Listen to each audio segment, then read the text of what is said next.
wanita Yahudi yang menjadi mualaf setelah meracuni Rasulullah. Yang subscribe, semoga rezekinya lancar dan berkah. Amin. Assalamualaikum warahmatullahi wabarakatuh. Setelah kaum Yahudi kalah dalam perang Khaibar, kemudian menyerah, Rasulullah memberikan kebebasan untuk tetap tinggal di tanah kelahiran mereka dan melanjutkan pertaniannya. Hanya saja, sesuai dengan kesepakatan yang sudah mereka ikat, antara kaum muslimin dan kaum Yahudi, umat Islam berhak menerima sebagian dari hasil pertanian mereka. Syekh Said Ramadan Al-Buthi menyebutkan, setelah keadaan tenang, Rasulullah menerima hadiah dari seorang perempuan Yahudi bernama Zainab binti Harits, istri Salam bin Mashkum, berupa hidangan domba panggang. Namun sebelum hidangan itu diberikan kepadanya, Zainab bertanya kepada para sahabat tentang bagian mana dari daging domba yang paling disukai Rasulullah. Para sahabat tentu sangat tahu, yaitu paha bagian depan. Sejurus kemudian, Zainab menyiapkan paha tersebut untuk dihidangkan kepadanya. Hanya saja, wanita Yahudi yang sangat licik itu mencampuri semua makanan dengan racun. Bahkan, bagian Rasulullah ia campur dengan campuran racun yang lebih banyak dari lainnya. Makanan beracun yang dihadiahkan kepada Rasulullah merupakan motif balas dendam yang dilakukan oleh Zainab untuk membunuh Rasulullah dan para sahabat setelah suaminya terbunuh dalam perang Khaibar.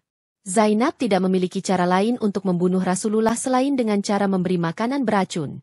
Rasulullah duduk berdampingan dengan sahabat Bashar bin Bara bin Marur ketika makanan itu dihidangkan kepadanya dan para sahabat. Setelah semua makanan sudah siap untuk dimakan, Rasulullah mengambil paha depan domba yang sudah dipanggang itu dan memasukkan sebagian dagingnya ke dalam mulut Rasulullah, akan tetapi tidak langsung menelannya. Di saat yang bersamaan, Bashar bin Bara justru langsung memakan daging yang dicampur dengan racun tersebut. Saat itulah, Rasulullah menampakkan mukjizatnya. Syekh Al-Buthi menyebutkan, sungguh, daging ini telah memberitahuku, ia sudah dicampuri dengan racun. Syekh Al-Buthi, Fihu Sirah Nabawiyah M.A. Mujazin Litarihil Hilafatir Rashidah, Bairut, Darul Fikr 2019, halaman 262. Itulah salah satu mukjizat Rasulullah. Hewan yang sudah mati bahkan sudah dimasak sekalipun memberitahukan kepadanya bahwa daging yang akan dimakan telah dicampur dengan racun. Hal ini tentu tidak lepas dari penjagaan Allah secara langsung kepada Rasulnya. Syekh Alauddin Ali bin Muhammad bin Ibrahim Al-Baghdadi, atau yang juga dikenal dengan Syekh Al-Hazin, wafat 741 Hijriah, mengatakan, setelah kejadian ini Rasulullah memanggil Zainab dan menanyakan semua perbuatan kejinya ini. Perempuan Yahudi itu pun mengakui perbuatan jahatnya. Rasulullah bertanya kepada Zainab, "Mengapa kau melakukannya?" Zainab menjawab, "Telah sampai dari kaumku segala hal tentang dirimu. Maka, aku berkata kepada mereka, jika memang dia Rasulullah seorang raja, dia pasti mati dengan makanan yang beracun itu. Namun, jika memang ia benar seorang nabi, dia pasti akan diberitahu." Syekh Al-Hazin, Tafsir Lubabut Tawil fi Ma'ani Tanzil, Bairut, Darul Fikr, 1992, Tahqiq, Syekh Muhammad Ali, Juz 6, halaman 201. Setelah Zainab mengaku atas semua pekerjaan dan ulahnya yang sangat fatal itu, ternyata Rasulullah memberikan ampunan kepadanya, meskipun membuat Bashar bin Bara tewas karena terlanjur menelan daging domba beracun yang dia hidangkan. Namun ternyata, keputusan Rasulullah itu mengandung hikmah yang sangat luar biasa, di mana akal satu sahabat pun tidak sampai kepadanya. Setelah insiden itu, wanita pembubur racun itu langsung masuk Islam saat itu juga di hadapan Rasulullah. Syekh Syafiur Rahman Al-Mubarakfuri dalam kitabnya mengatakan, putusan Rasulullah saat itu menuai perbedaan pendapat di kalangan para ulama sejarah, perihal nasib perempuan yang baru masuk Islam setelah peristiwa itu berlalu. Apakah Zainab dijatuhi hukuman mati, sebagai kisah hukuman atas tewasnya Bashar, ataukah diampuni tanpa harus mendapatkan hukuman mati? Ibnu Esade menyatakan, Rasulullah menyerahkan Zainab kepada keluarga Bashar, dan mereka menghukum mati perempuan itu.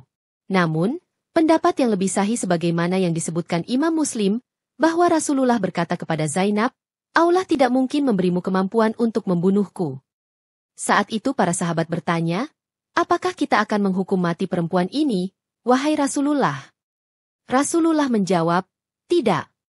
Al-Mubarakfuri, Ar-Rahikul Mahtum, Wazaratul Auqaf, Qatar, 2007, halaman 364.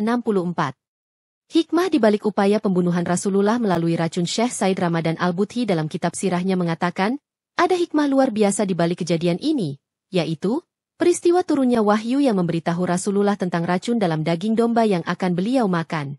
Hanya saja, atas ketetapan yang telah Allah gariskan, Bashar bin Bara terlebih dulu menelan daging beracun itu sebelum Rasulullah memberitahu bahwa daging yang akan mereka makan dibubuhi racun. Bashar pun tewas karenanya.